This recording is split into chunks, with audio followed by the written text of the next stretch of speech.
Hi friends, welcome back to 5 star rating kitchen.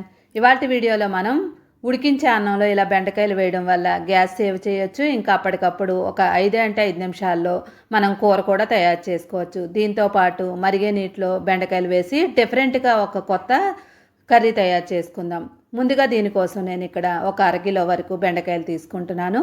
లేతగా ఉన్నవి తీసుకొని శుభ్రంగా నీట్గా క్లీన్ చేసేసుకోండి.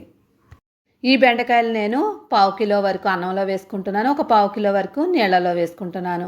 ఇప్పుడు ఒక దారం తీసుకొని ఒక 10 నుండి 12 వరకు బెండకాయలు తీసుకొని గట్టిగా దారంతో కట్టేసుకోండి.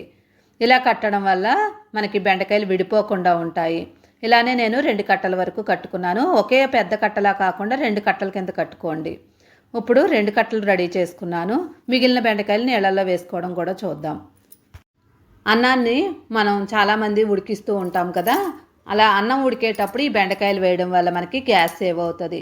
అన్నంతో పాటే బెండకాయలు కూడా ఉడికిపోతాయి. పెద్ద కట్ట కిందకు ఒకే దాని కింద కట్టుకున్నట్లయితే మనకి మునగదు. అందుకే ఇక్కడ నేను చిన్న చిన్న కట్టల కింద 2 కింద కట్టుకుంటున్నాను మునిగే విధంగా.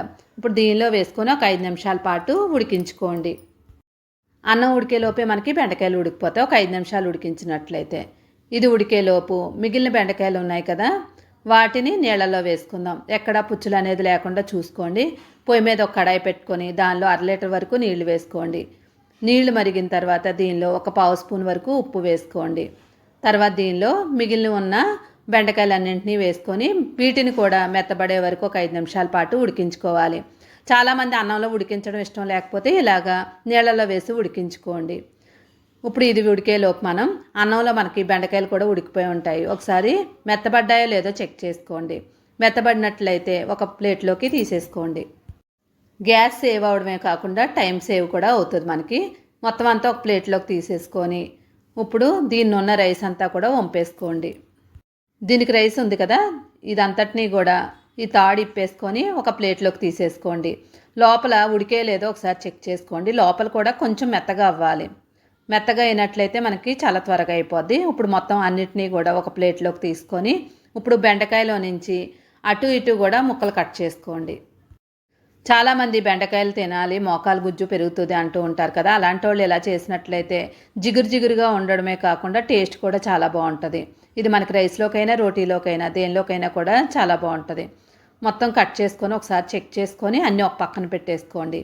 ఇప్పుడు పొయ్యి మీద కడాయి పెట్టుకొని 1 స్పూన్ వరకు నూనె వేసుకోండి.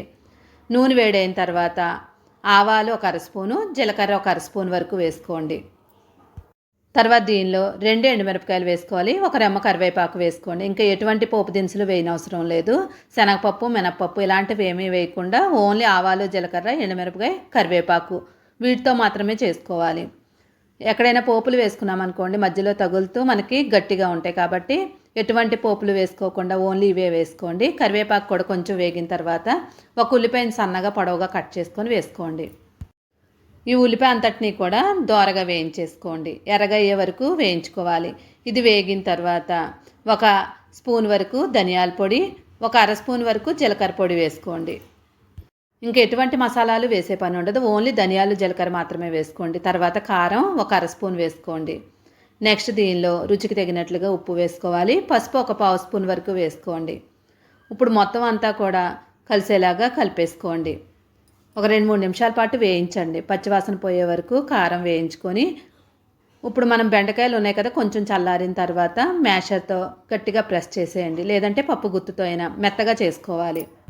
అందుకే ఉడికించేటప్పుడు మనం మెత్తగా ఉడికించుకోవాలి. మ్యాషర్తో మెత్తగా చేసుకొని ఇప్పుడు ఉల్లిపాయల్లో వేసేసుకోండి.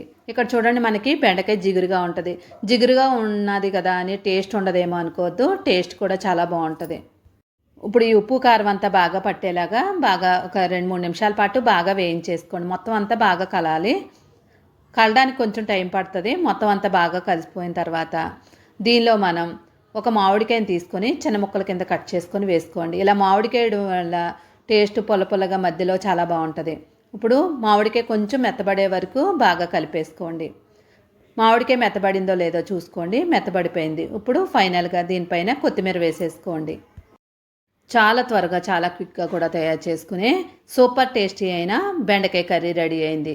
ఇప్పుడు దీన్ని ఒక బౌల్లో వేసుకోండి. ఇది రైస్లోకైనా బాగుంటుంది, రోటీ, చపాతీ దేనిలోకైనా కూడా చాలా బాగుంటుంది. తప్పకుండా ట్రై చేయండి. ట్రై చేసి ఎలా వచ్చిందో మాత్రం కామెంట్ చేయడం మాత్రం మర్చిపోవద్దు.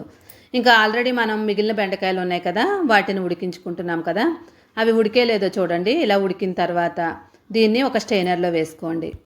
అన్నంలో ఉడికించడం ఇష్టం లేని వాళ్ళు ఇలా ఉడికించైనా తయారు చేసుకోవచ్చు. ఈ స్టెయినర్లో వేసుకున్న దాన్ని ఇప్పుడు ఒక క్లాత్ తీసుకొని దానిపైన వేసుకోండి. క్లాత్ మీద వేసేసుకొని శుభ్రంగా తుడిచేసుకోండి. ఇలాగ మొత్తం ఉడికించుకొని తుడుచుకోవడం వల్ల అసలు జిగురు అనేదే ఉండదు. ఇలా బెండకాయలన్నీ తుడిచేసుకున్న తర్వాత ఇప్పుడు వీటిని కట్ చేసుకోవాలి. ముక్కల కింద కట్ చేసుకోకుండా పైన కింద కూడా కొంచెం చిన్న ముక్క కట్ చేసుకొని ఇప్పుడు బెండకాయలానే అలానే ఉంచేసుకోవాలి. మొత్తం బెండకాయలన్నీ చూడండి ఇలా కట్ చేసుకున్నాం కదా. ఇలా కట్ చేసుకున్న వాటిని ఒక బౌల్లో వేసుకోండి. ఇప్పుడు దీనిలో మనం 2 స్పూన్ల వరకు శనగపిండి వేసుకోవాలి. ఇలా శనగపిండి వేయడం వల్ల బైండింగ్ బాగుంటుంది, ఇంకా టేస్ట్ కూడా చాలా బాగా వస్తుంది. ఇప్పుడు దీనిలో పసుపు 1/2 స్పూన్ వేసుకోండి. నెక్స్ట్ సాల్ట్ కొంచెం ఒక 1/2 స్పూన్ వరకు వేసుకోవాలి. కారం 1/2 స్పూన్ వేసుకోవాలి. ఇప్పుడు నిమ్మకాయని ఒక సగం ముక్క వరకు వేసుకోండి. 1/2 కిలో బెండకాయలు తీసుకున్నాము, 1/2 ముక్క నిమ్మకాయ వేసుకోవాలి. నిమ్మకాయ లేని వాళ్ళు ఆమ్చూర్ పౌడర్ కూడా వేసుకోవచ్చు. ఇప్పుడు మొత్తం అంతా బాగా పట్టేలాగా కలిపేసుకోండి. ఇప్పుడు మూత పెట్టి ఒక 10 నిమిషాల పాటు పక్కన పెట్టేసుకోవాలి. నెక్స్ట్ ఒక మిక్సీ గిన్నె తీసుకోండి. దానిలో చిన్న ముక్క దాల్చిన చెక్క, ఒక యాలక్కాయ వేసుకోవాలి. నెక్స్ట్ దీనిలో మనం 1 స్పూన్ వరకు జీలకర్ర వేసుకోండి. ధనియాలు 1 స్పూన్ వేసుకోండి. ఇలాగ మసాలాలన్నీ కూడా మనం మిక్సీ చేసుకోవాలి. నెక్స్ట్ దీనిలో 2 పచ్చిమిరపకాయలు, మిరియాలు 1 స్పూన్ వేసుకోండి. మిరియాలు వేయడం వల్ల మనకి మంచి ఘాటుగా టేస్ట్గా ఉంటుంది. ఇప్పుడు కొంచెం వాటర్ వేసుకొని మిక్సీ చేసుకోండి. మిక్సీ చేసుకున్నప్పుడు 5 నిమిషాల వరకు చేసుకోవాలి. ఇది మెత్తగా అయిపోవాలి. ఇలా మెత్తగా అయిన తర్వాత దీన్ని పక్కన పెట్టుకొని పొయ్యి మీద కళాయి పెట్టుకొని కళాయి హీట్ అయిన తర్వాత 2 టేబుల్ స్పూన్ల వరకు ఆయిల్ వేసుకోండి. ఇదే మనం శనగపిండి పట్టు ఉంచుకున్న బెండకాయల్ని దీనిలో వేసేసుకొని ఫ్రై చేసుకోవాలి. ఇక్కడ మనం బెండకాయని ఫ్రై చేసేటప్పుడు మంటని మీడియం ఫ్లేమ్ మీద పెట్టుకొని ఫ్రై చేసుకోవాలి, లేదంటే మాడిపోతాయి. ఇవి బాగా వేగే వరకు వేయించేసుకోండి. ఇలా బాగా వేగిన తర్వాత ఒక ప్లేట్లోకి తీసేసుకోవాలి. చాలామంది బెండకాయలు జిగురుగా ఉంటాయని తినడం మానేస్తూ ఉంటారు. అలాంటి వాళ్ళు ఇలా చేసి చూడండి. ఇప్పుడు అదే కళాయిలో మనం 1 స్పూన్ వరకు నూనె వేసుకోవాలి.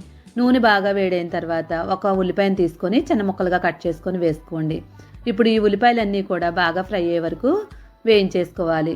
చూడండి ఈ కలర్ రావాలి. ఈ కలర్ వచ్చిన తర్వాత దీనిలో మనం టమాటాను ఒకటి తీసుకొని చిన్న చిన్న ముక్కలు కట్ చేసుకొని వేసుకోవాలి. నెక్స్ట్ అల్లం వెల్లుల్లి పేస్టు 1/2 స్పూన్ వరకు వేసుకోండి. ఇప్పుడు అల్లం వెల్లుల్లి పేస్ట్ని టమాటాలతో పాటు బాగా వేయించేసుకోండి. ఈ టమాటాలన్నీ కూడా మెత్తగా అయ్యి దగ్గరికి అయ్యే వరకు వేయించుకోవాలి. ఇలా అయిన తర్వాత దీనిలో మనం పసుపు 1/2 స్పూన్ వేసుకోవాలి. కారం 1/2 స్పూన్ వేసుకోండి. ఆల్రెడీ మనం మిరియాలు వేసుకున్నాం కాబట్టి కొంచెం వేసుకుంటే సరిపోతుంది. రుచికి తగినట్లుగా ఉప్పు వేసుకొని ఆల్రెడీ మిక్సీ చేసుకున్న మసాలాని వేసేసుకోవాలి. ఇప్పుడు ఈ మసాలా అంతా కూడా బాగా కలిపేసుకోండి. మొత్తం అంతా బాగా కలుపుకున్న తర్వాత ఆల్రెడీ మనం మిక్సీ పట్టుకున్న మసాలా అది ఉంది కదా, దానిలో కొంచెం నీళ్ళు వేసుకొని మసాలాలో వేసేసుకోవాలి. ఇలా వేసుకున్న తర్వాత ఇప్పుడు దగ్గరికి అయ్యే వరకు వేయించుకోవాలి. మనకి మసాలాలో నుంచి ఆయిల్ అంతా బయటకు వచ్చే వరకు వేయించేసుకోండి. ఉప్పు వేసుకున్నప్పుడు చూసుకొని వేసుకోండి. ఆల్రెడీ బెండకాయలు ఉడికించేటప్పుడు వేసుకున్నాము, ఇంకా మనం బెండకాయ ఫ్రై చేసినప్పుడు కూడా వేసుకున్నాం కాబట్టి వేసుకునేటప్పుడు చెక్ చేసుకొని వేసుకోండి. ఇలా మసాలా అంతా కూడా ఆయిల్ బయటకు వచ్చిన తర్వాత నీళ్లు వేసుకొని ఒక 2-3 నిమిషాల పాటు దీన్ని ఉడికించుకోవాలి. ఇలా ఉడికించడం వల్ల గ్రేవీ అంతా కూడా చక్కగా ఉడుకుతుంది.